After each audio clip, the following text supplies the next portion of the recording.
알리스터 맥그렛의 책 우주 하나님 지으신 모든 세계 21 강독하겠습니다.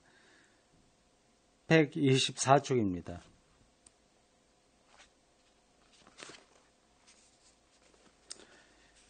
인간의 정신은 이미 알려진 것을 설명할 뿐 아니라 아직 알아내지 못한 것을 예측할 수 있는 이론을 개발할 수 있다. 인간의 정신, 스피릿, 영어로 그렇고 독일어로 가이스트라고 합니다. 정신. 이것은 데니얼 데닉과 리차드 도킨스 같은 저술가들이 놀랄 만큼 설득력이 있다고 여기는 형이상학적 다윈주의에 비춰볼 때 특히 중요한 요점이다. 두 사람 저술가들이 다시 언급됐습니다. 데니얼 데닛, 리차드 도킨스. 도킨스는 맥그레스가 대단히 비판적으로 보는 사람입니다. 데니얼 데닛도 그렇겠죠. 여기 조금 어려운 단어가 나왔네요. 형이상학적 다윈주의, 진화론주의. 형이상학적 다윈주의. 진화론을 맥그레스가 부정하는 건 아닙니다. 그것으로 모든 것을 재단하려고 하는 것을 가리켜서 형이상학적 다윈주의 이렇게 규정한 겁니다. 무신론의 복음을 전하는 이들 두 전도자 중에서 철학적으로 더 조예가 깊은 데닛은 철학적으로 준비가 더 됐다. 도덕성과 종교를 포함한 인간의 사고가 진화를 겪어온 우리의 과거에 의해 형성된다고 주장한다. 종교성, 하나님 신앙도 결국 진화의 산물이다. 그죠?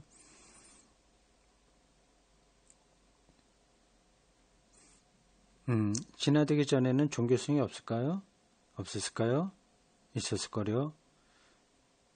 우리는 아무것도 모른 채 스스로의 유전적 역사에 매여 있는 죄수들로서 유전적 역사, 유전, 염색체 뭐 그런 것에 숙명적으로 묶여 있다 얘기입니다. 이게 이제 형이상학적 다윈주의라고 하는 겁니다. 거기에 매여 있는 죄수들로서 생존 욕구로 인해 형성된 사고방식에 갇혀 있다.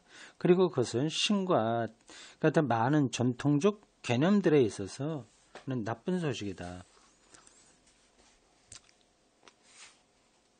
테니스는 데니시죠? 여긴 테니스라고 그랬네. 데니시인데 요거 오자가 나왔네요. 데니 맞네요. 데니스 썼네. 지금 제 안경이 제 눈에서 조금 내려와서 그런지 제가 잘못 읽었습니다. 점점 책 읽기에 눈이 빨리 피로해집니다. 그렇게 필요하죠. 필요한 거죠. 필요하다고 느끼는 건 아니지만 조금 불편해요. 안경을 조금 더 도수 높은 걸로 해야 되겠나? 모르겠습니다. 데닛은 다윈주의가 보편적 산이라고 보는데 이게 무슨 말이야? 산. 이 한자가 지금 내 눈에 잘 들어오지 않아요. 너무 작게 표현되어 있네. 산. 이게 뭐야? 무슨 산자인가?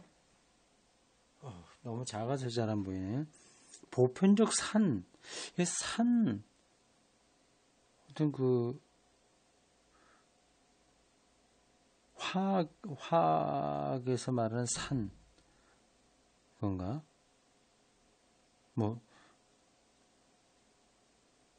산 있잖아요. 이렇게 뭘 녹여내고 하는 그런 것들. 그 단어들 다 잊어버렸네. 보겠습니다. 보편적 산이라고 보는데 이 자연주의 철학은 종교와 윤리를 부식시키고 맞네요. 부식시키는다고 하는 때에 쓰는 그 양잿물 같은 거 그게 산이에요.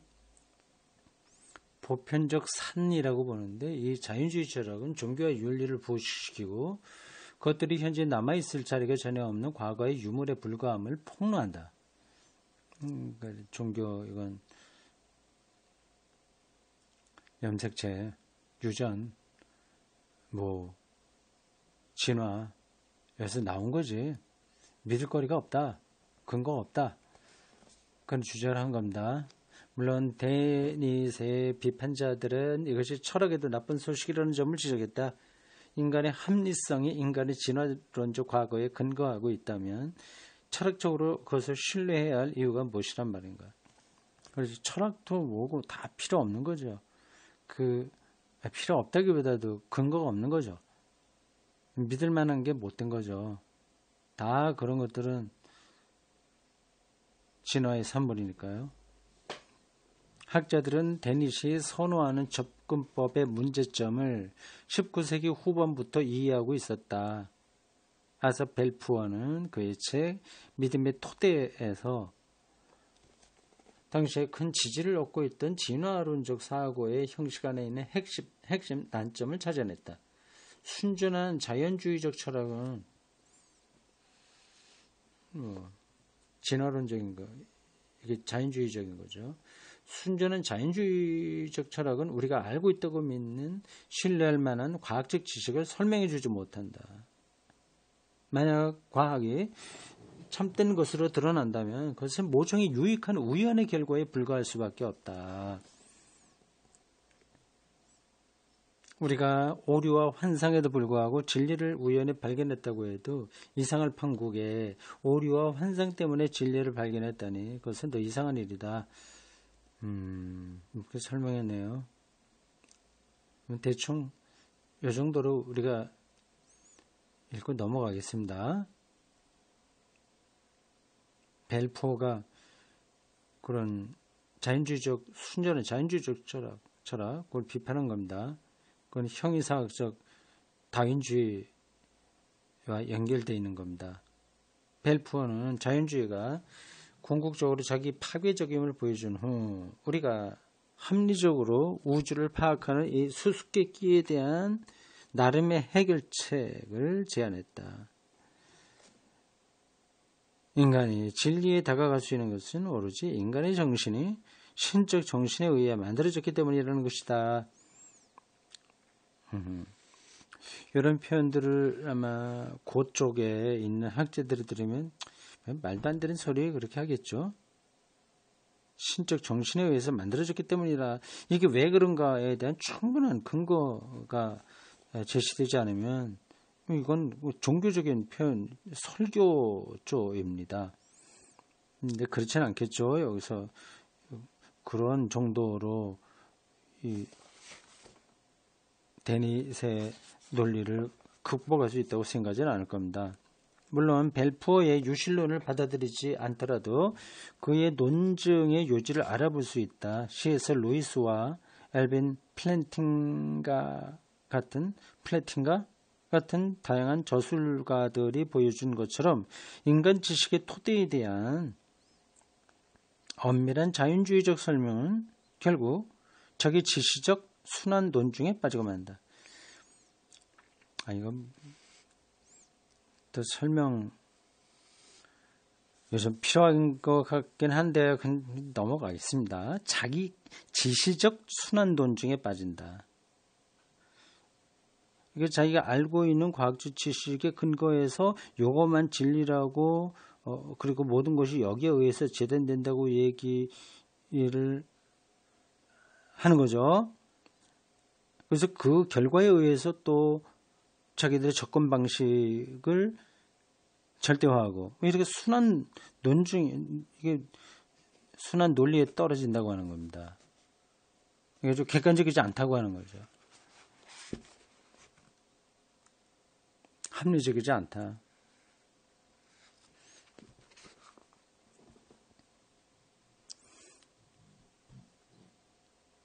됐죠? 요거 맞다고 생각을 합니다. 그 다음 만약 데닛의 부풀려진 다윈주의적 서사가 옳다면, 왜 그랬을까 비판하는 건데, 인간의 정신은 생존 욕구에 대한 반응으로 진화해 온 것으로 봐야 된다. 그런데 치명적인 실수를 너무 자주 저지르지 않는 것이 인간이 자신의 유전자를 재생산하기 위해 필요한 전부라면 인간 정신의 실제에 대한, 이를테면 우주 근본적 구조, 실제 리얼리티에 대한 심오한 지식을 획득할 수 있다고 생각할 이유가 있을까? 얻을 수 없는 거죠. 그냥 유전자대로만 진행하는 거니까요. 오늘날 볼 수 있는 풍부하고 복잡한 수학 이론을 전개하고 우주의 기원에 대해 추측하고 우리가 선택한 사례에 집중해서 말하자면 실제의 심오한 구조를 수학적으로 나타내는 우리의 능력을 설명할 어떤 설득력 있는 진화론적 이유도 없다. 진화론이 그만큼 단순한 이론이라고 하는 겁니다. 틀렸다고 하는 것이 아니라 거의 일부를 설명하고 있는 거죠. 근데 그것으로 모든 것을 다 재단할 수는 없는 거 아니겠습니까? 그 진화의 메커니즘만 말하면 됩니다. 근데 그걸 근거로 해서 철학, 신학, 종교, 이건 아무것도 아니다. 이렇게 간다면 편협한 거죠.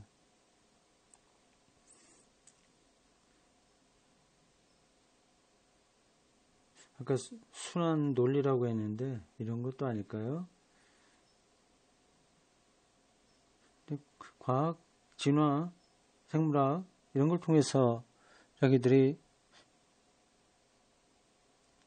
풀어내고 있는 그 세상이 전체 세계 일부라고 하는 것을 인정하지 않을 수 없는데, 근데 그걸 전제로 해서 다른 것들까지 다 자기들의 관점으로만 재단해버리는 거, 그런 거 아닐까 생각이 다시 또 순간적으로 들었습니다. 넘어가겠습니다. 벨푸어가 제기하는 우려들은 지금도 사라지지 않았다. 자칫하면 곤혹스러운 사실로 남았을 관찰 내용, 즉 세상을 이해하게 해주는 수학의 능력을 기독교 신앙이 이해하기 쉽게 해준다는 깨달음도 사라지지 않았다. 우주가 이해 가능성이라는 이 관측된 과학적 사실은 유실론적 사상의 틀에 쉽게 들어맞는다. 그러니까 하나님 신앙에 근거해야 그 이해, 수학, 우주 이 관계가 더 잘 설명된다는 겁니다. 우리가 앞에서 봤다시피 체스터턴은 인용한 부분입니다. 겹다운표. 현상이 종교를 입증하지 않지만 종교는 현상을 설명한다라고 말했다. 그 밑줄을 치고 다시 한번 읽어보겠습니다. 현상이 우주에 나타나는 모든 것을 다 현상이라고 합니다. 페노메놀로지. 현상이 종교를 입증하지 않지만 종교는 현상을 설명한다라고 말했다. 하나님은 질서 정연한 구조를 갖춘 세상을 창조하셨고 인간은 하나님의 형상을 지녔기 때문에 그 구조를 알아낼 수 있다. 이것은 기독교 신앙의 맨 처음부터, 다시 말해 누군가 본격적이고 체계적으로 과학 연구를 시작하기 무려 100년, 1000년 전서부터 견지했던 확고한 신념이었다. 하지만 이 지적인 틀은 지금 우리가 아는 내용, 1700년대 이전에 알지 못했던 그런 거 잘 들어맞는다. 이미 오래전에 성서가 말했던 그 세계 이해가 오늘 현대 과학에 와서 더 옳다는 것이 증명된다 그 얘기입니다. 한 이론, 세상을 보는 한 가지 방식, 다시요, 한 이론, 세상을 보는 방식, 하나의 이론, 이것이 여러 가지 것들을 조화롭게 보게 해주는, 즉 그것들이 더 큰 전체에 상호 연결된 일부임을 보여주는 역량을 갖고 있다는 것은 이론이 옳다는 지표로 널리 받아들여진다. 그래서 한 이론이 나오면 그걸 통해서 자기 이론의 너머에는 다른 것까지 다 연결됐다고 하는 그거를 말하면 그건 옳은 이론이다. 그래 받아들여진다는 거죠. 그런데 그것은 논리적인 의미에서 수학적 의미에서는 논리적 의미나 수학적 의미 이게 뭐예요? 어떤 차이겠죠? 논리 수학도 논리죠. 논리적인 의미에서는 수학적 의미에서는 수학은 이제 논리를 뛰어넘는 세계를 말한다는 의미에서 이렇게 표현된 것 같습니다. 수학적으로는 아직 논리적으로 해명되지 않은 것도 말할 수 있으니까요. 그 무엇에 대한 증명도 아님을 분명히 해두자. 과학은 이런 형태의 추론으로 일하지 않는다. 그러나 과학적 설명의 가장 근본적인 주제 중 하나는 관찰 사실이 주어진 사고방식 안에서 만족스럽게 조화를 이루는가의 여부이다. 물론 이것이 유실론적 렌즈가 옳다는 것을 증명하지는 않는다. 따지고 보면 다양한 형태의 플라톤주의요. 이데아주의라는 뜻입니다. 플라톤의 핵심 개념이 이데아죠. 모든 이 세상은 이데아로부터 왔다. 그러다 이데아로 간다. 그런 거를 그 안에 담고 있습니다. 다양한 형태의 플라톤주의. 그것에 대해 짤막한 설명이 이렇게 나옵니다. 우리가 독립적으로 존재하는 수학 세계가 별개로 있다고 주장하는 거. 그게 이제 이데아인 거죠. 플라톤주의도 인간 마음의 가장 깊은 구조를 그려내는 수학에 이 주목할 만한 마법적이기까지 한 능력을 설명할 틀을 제공하지 않는가. 플라톤주의도 이렇게 말하고 있다 겁니다.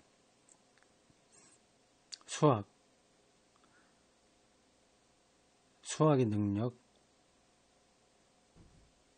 이렇게 보면 지금 이게 이렇게 읽다 보면 뭐 수학이 뭔데 수학에 대한 개념이 잘 정리되지 않으면 이런 말들도 조금 멀리 느껴져요. 수학을 철학이라고 생각하시면 된다. 수의 개념, 수로 세계를 보는 철학, 이게 수학이라고 할 수 있어요. 근데 그게 딱 들어맞는다고 하는 겁니다. 이게 수학과 우주가 이상하게 그게 들어맞는다고 하네요. 전혀 다른 건데 이 세계를 설명하는 게 앞에서 말한 논리적인 의미고 수학은 그 논리하고 상관없이 숫자로 어떤 걸 말하는 겁니다. 이렇게 보면 플라톤주의가 수학자들의 형이상학적 기본 입장으로 여겨질 때가 많은 것은 놀라운 일이 아닐 것이다. 아주 더 근원적인 어떤 게 있다고 하는 것이 플라톤주의나 수학의 형이상학이나 같다는 겁니다. 그러니까 그 근원적인 것을 맥거레스는 하나님, 그렇게 생각하는 거죠. 하지만 모든 과학자가 알다시피 모든 관찰 사항에 대해서는 다중의 이론적 해석이 존재한다. 여러 가능한 설명이 존재하기에 그중 어떤 설명을 최고로 봐야 할까 하는 것이 문제다.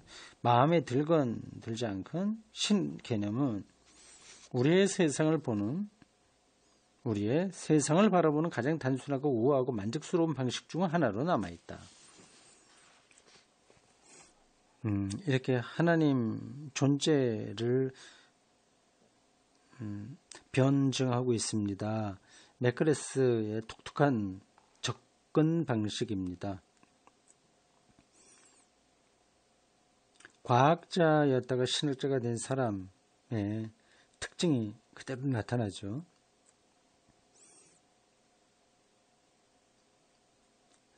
신의 계시를 받았다. 하나님 소명을 받았다. 그런 차원이 아닌 거죠. 이런 것들은요. 그는 과학과 논리와 수학 이 세계 이 개념 이런 것들을 통해서 그 세계를 점점 더 깊이 알다 보니 신 개념이 요청된 겁니다.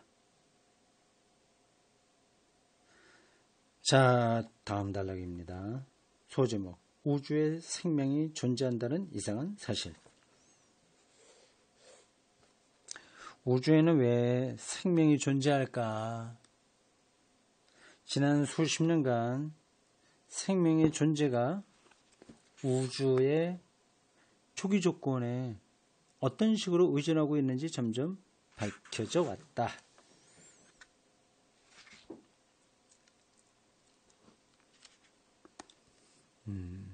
우주의 초기 조건이라 빅뱅 이후 일정한 기간 내 형성된 조건을 이렇게 표현하는 거겠죠. 우주의 초기 조건이 어떤 식으로 의존해 있는가 점점 밝혀져 왔다.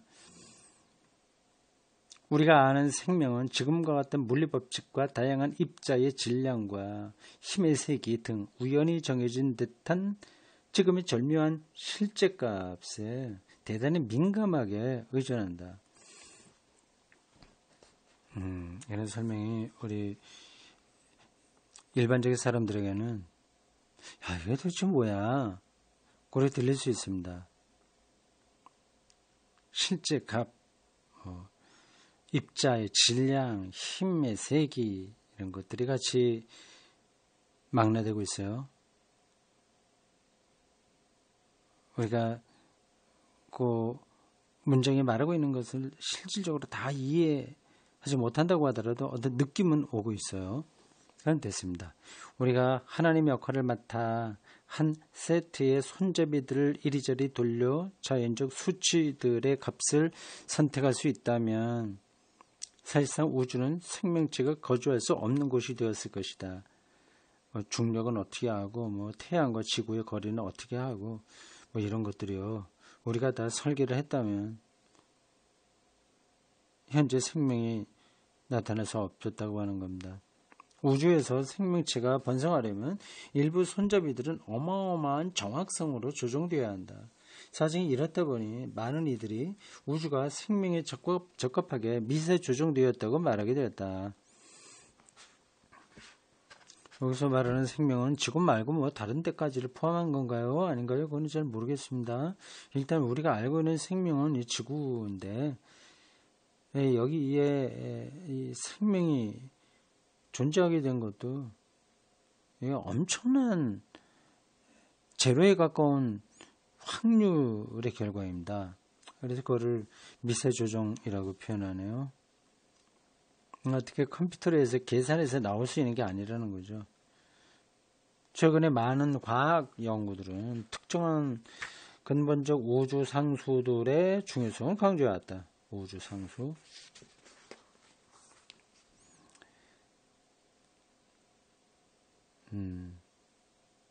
이 상수들이 조금만 달라졌어도 인간 존재의 출현에 엄청난 영향을 끼쳤을 것이다. 그건 맞는 얘기죠.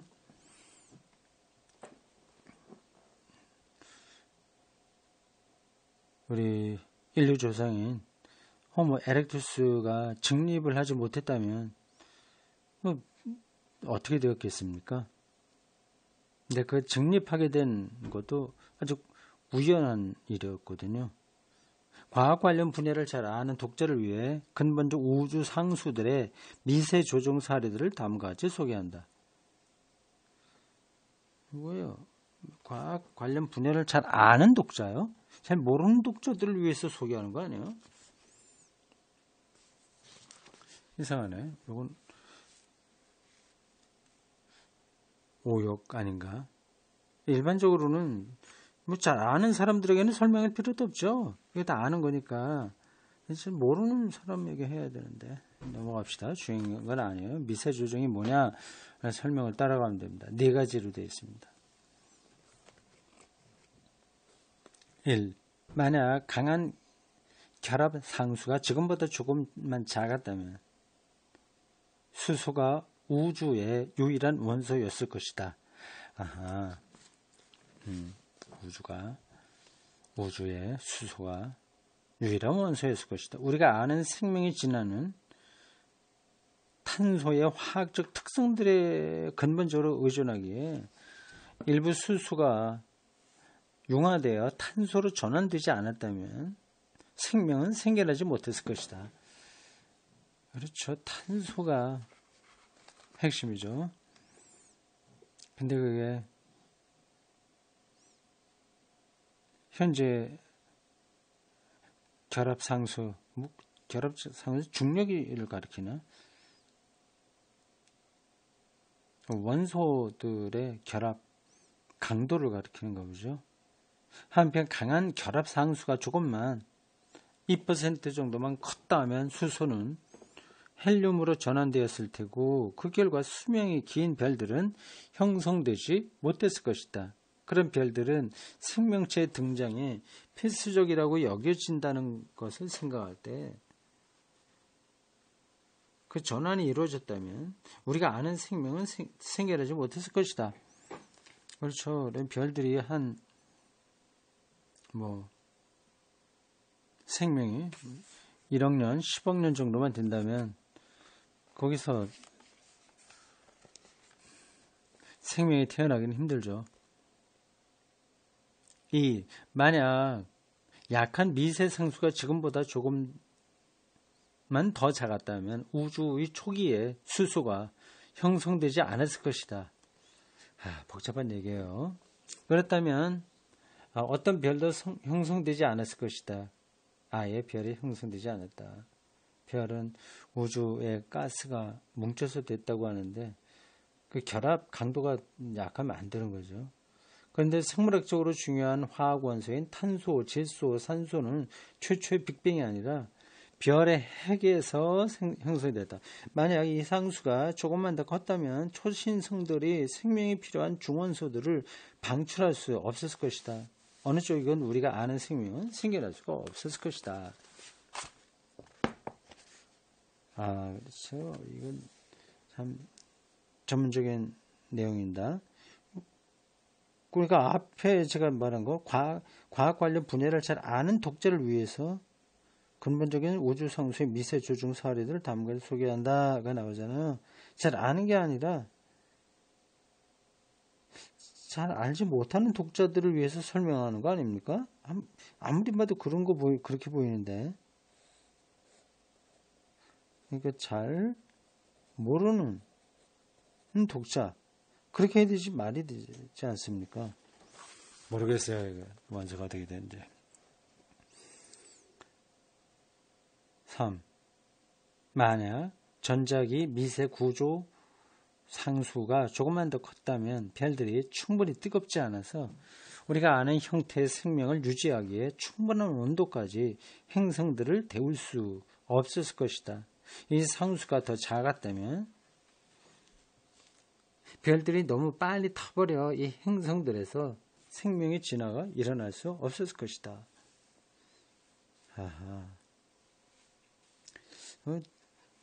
대충 그렇구나 우리가 알아들을 수는 있습니다. 4. 만약 중력 미세 구조 상수가 조금만 작았다면 구성 물질 융합이 이루어지지 못해 별들과 행성들이 형성되지 못했을 것이다. 이 상수가 더 컸다면 형성된 별들이 너무 빨리 타버려 생명체 진화가 일어날 수 없었을 것이다. 아주 전문적인 분야가 설명된 겁니다.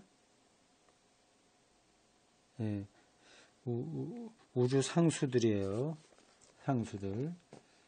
상수는 이제 변하지 않는 수라는 거죠. 상수, 변수, 종속 변수 이런 표현에 나오는 건데 물리학에서 우주 상수라 하면 그 결합의 강도 등등 그런 것들을 가리키는 것 같습니다.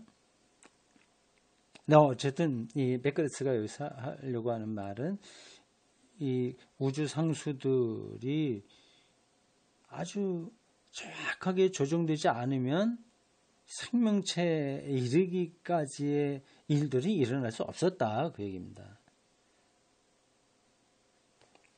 한마디로 우주의 특정한 근본적 상수들의 값이 조금만 달랐어도 생명은 가능하지 않았을 것이다. 탄소, 산소, 질소가 없었다면 우주에는 어떤 생명도 생길 수 없었을 것이다. 사과도 사람도. 생명 탄생과 진화의 신비를 과학자의 관점에서 설명한 겁니다. 이런 설명이 타당하려면 하나님이 존재한다고 하는 거를 전제해야 된다는 거죠. 그것도 뭐 아직도 증명된 건 아니죠. 그러나 최선이라고 하는 겁니다. 하나님의 창조, 하나님의 미세조정, 그런 것들이 없었다면 이해할 수 없는 일들이 너무 많은 거죠. 이러한 설명들은 창조과학회에 속한 사람들도 좀 하긴 할 겁니다. 근데 차이가 있는 것은 맥그레스하고 창조과학회에 있는 사람들의 차이는, 맥그레스는 진화, 과학적 설명 이걸 다 받아들입니다. 그러면서 그에 근거해서 하나님을 얘기하는 반면에 창조과학회는 그 자체를 부정하는 거죠. 자, 여기까지입니다.